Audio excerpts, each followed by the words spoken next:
Are you feeling super busy and you need a way to streamline your life? Are you running from activity to activity? If so, I have 9 tips to share today. I have been doing all of these tips for at least a decade. I have really simplified my life as much as I can. So let's get started. I'm gonna share those tips with you right now. These tips have not only simplified my life, they've also dramatically improved it. Okay, so the first place to start is simplifying your schedule. I'm telling you, this will make all of the difference in the world, and I don't just mean simplifying your schedule, I also mean simplifying your family's schedule.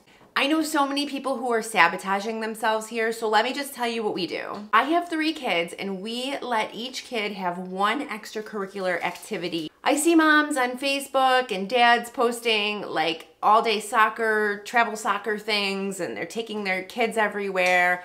We do not do that. Now, if you feel like you have time and you can do this for your kids, that's great. I personally think one activity each is plenty. I think it's enough, and I think the kids will be happy. I feel like sometimes kids can be overscheduled anyway, so I think this is kind of a good compromise. And also, if we get invited to a social activity, it's either a hell yes or it's a no. There's no in between. Okay, the next tip is to streamline your things, and I'm talking about clothing, shoes, toys. So let me give you some things that we do, because I have perfected this over the years. So starting with socks, for my kids, and actually for myself as well, we only do white socks. For me, I only do black socks. Sometimes I borrow the kids' white socks, but essentially all of the socks look the same, and then that way when we're doing the laundry, there's no taking time to figure out what matches with what. And then, of course, when the socks inevitably get holes in them, you can just throw one away and match it up with another one, and it's not gonna be a problem. And then for shoes, we only have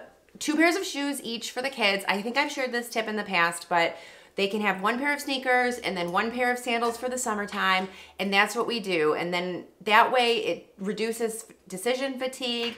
No issues over like in the morning, what shoes am I gonna wear? You've got 2 choices. And then clothing. I also limit my kids' outfit choices. Luckily, my older 2 have a school uniform. That has helped tremendously.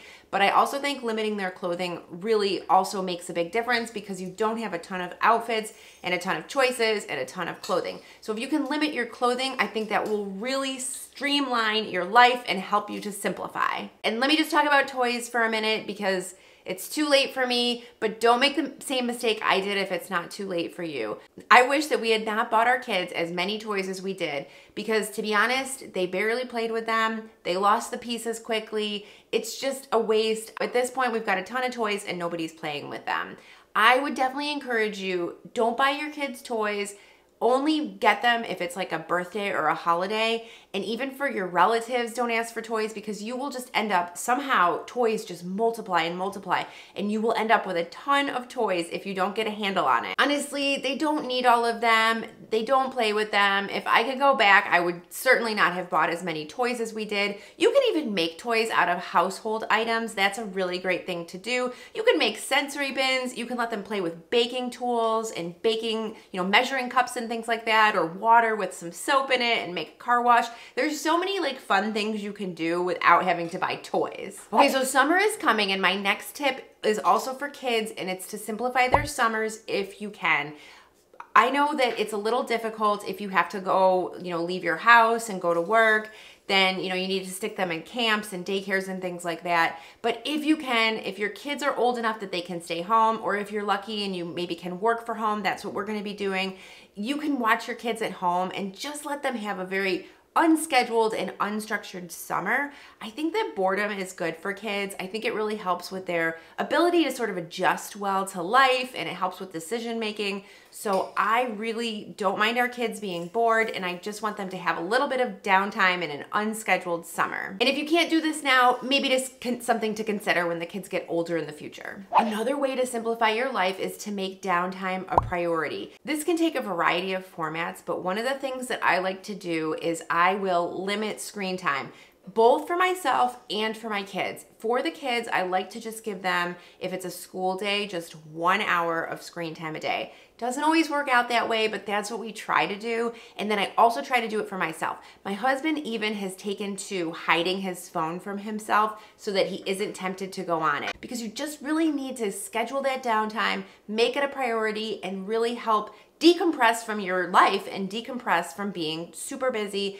and try to make things just a little bit simpler that way. Okay, another game-changing tip from me, and this has helped me so much. Get yourself a big calendar, a printed calendar, and hang it on the side of your refrigerator. And then everything goes in that calendar. Birthday parties, vacation days from school, pickup times, work meetings, anything that you need to schedule and that affects the whole family, stick it in that calendar, put it all in the same place so that you can see that calendar every day in front of your face and you know exactly what is going on for the day and the month.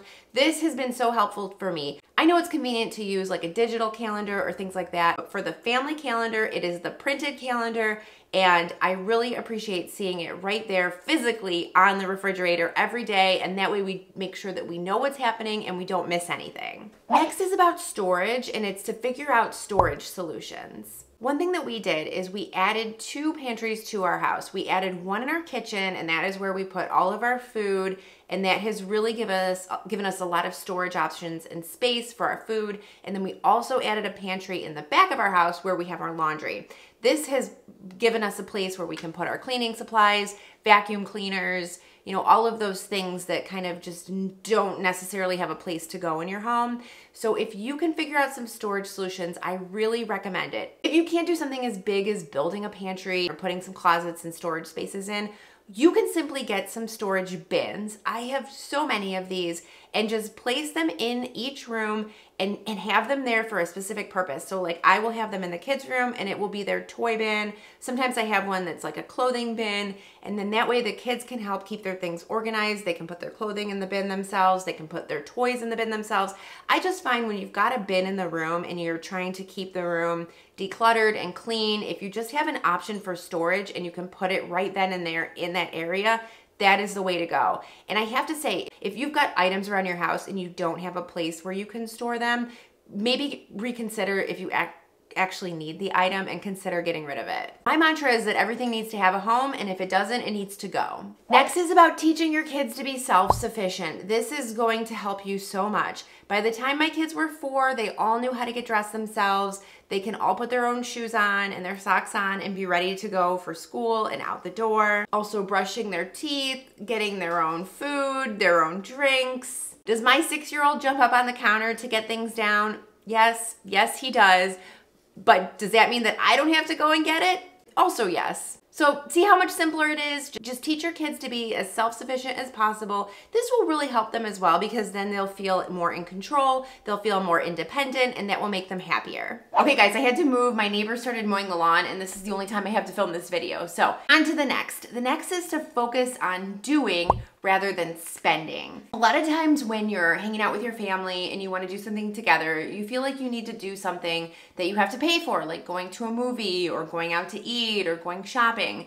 Instead of that, try to think of things that you can do together that you do not have to pay for. Some ideas could be like cooking dinner at home together, maybe doing a family movie night, maybe going on a nature hike. So instead of spending time together and making it about consuming, just spend time together and make it about hanging out and doing something as a family. Okay, next is to rethink how you clean. And I just have a couple things in this area because this is something that I'm very passionate about and I have really perfected over the years. You know, before I had kids and even when I had my first kid, my house, I felt like I was cleaning all the time and it was still a mess. I had all of these cleaning products, all of these cleaning supplies. I just was like using them randomly. I thought I needed a cleaner for everything. Just like a whole bunch of mistakes. What I do now is I have realized, first of all, I need to simplify my cleaning, and I can do that by simplifying the cleaners that I use. You don't need lots of cleaning products. You only need a couple of things to clean your own house.